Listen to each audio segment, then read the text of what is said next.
Napansin niyo ba to? Dalawang laro na ng Alas Pilipinas Women sa SEA Games pero isang pangalan lang ang wala sa court. Ang laging hinahanap na si Ea Laure. Nasaan siya? Na-bench ba? Na-cut? O may mas malalim na dahilan? Mga ka-joust, eto na ang totoong kwento sa likod ng missing minutes ni Ea Laure at kung bakit muntik na talagang magbago ang buong lineup ng Alas Pilipinas. Sa dalawang opening games ng Alas Pilipinas Women kontra Thailand at Singapore sa 33rd SEA Games, isang bagay ang agad napansin ng fans. 0 minutes si Ea Laure. At medyo nakakalito to kasi on paper, si Ea ay isa sa pinakaunang nag-commit sa Alas training pool. Matagal na siyang kasama sa sistema ni Coach Georgie Sousa de Brito at holdover pa siya mula sa 2019 SEA Games.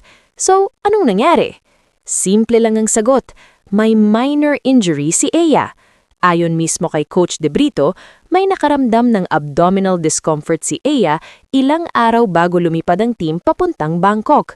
Hindi siya major injury pero sapat para maging maingat ang coaching staff. Sabi ni Coach, she's recovering from a minor injury in her abs. When she'll be ready, she will be. That's why she's not playing now. Pero eto ang mas shocking part.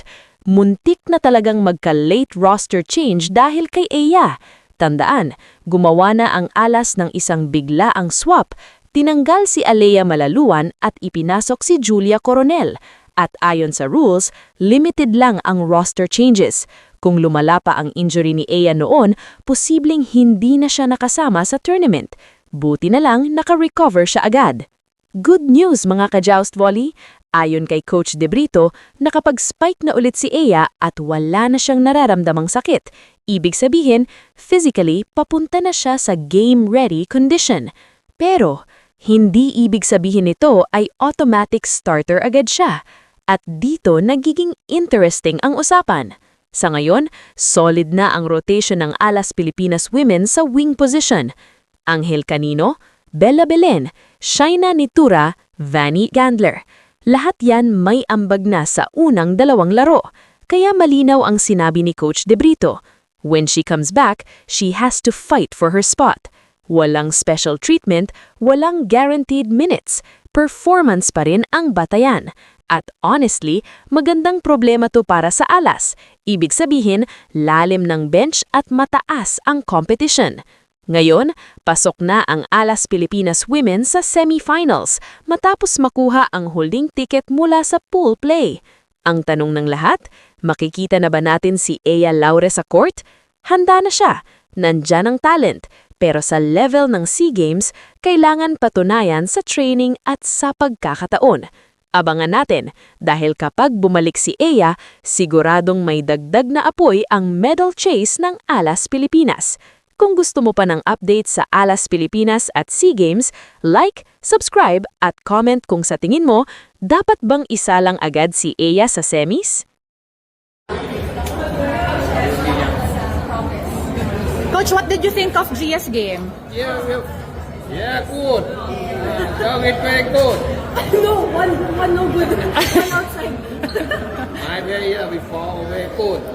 Yes, one teach me a lot of things. Yes, my papa. Positive thinking. Meron kasing code dito sa amin. O, kasi sige, sample, sample. Kasi gagantuhin ko lang siya. Ayaw, di ba? Green na yun. So, meron code dyan.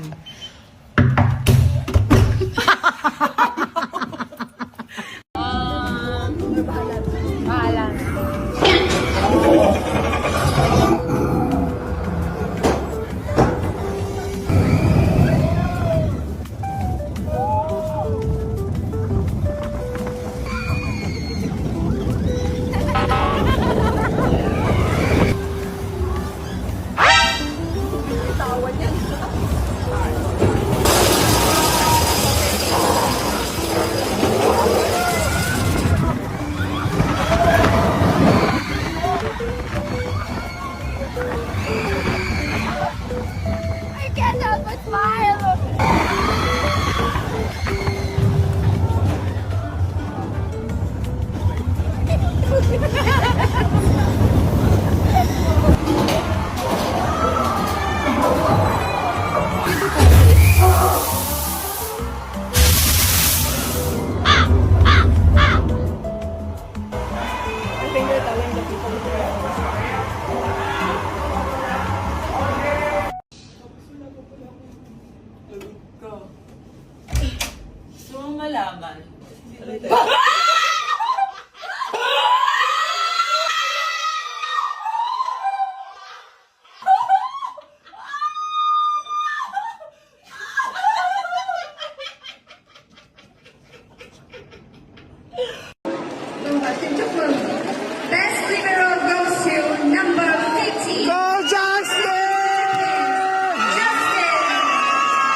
Check,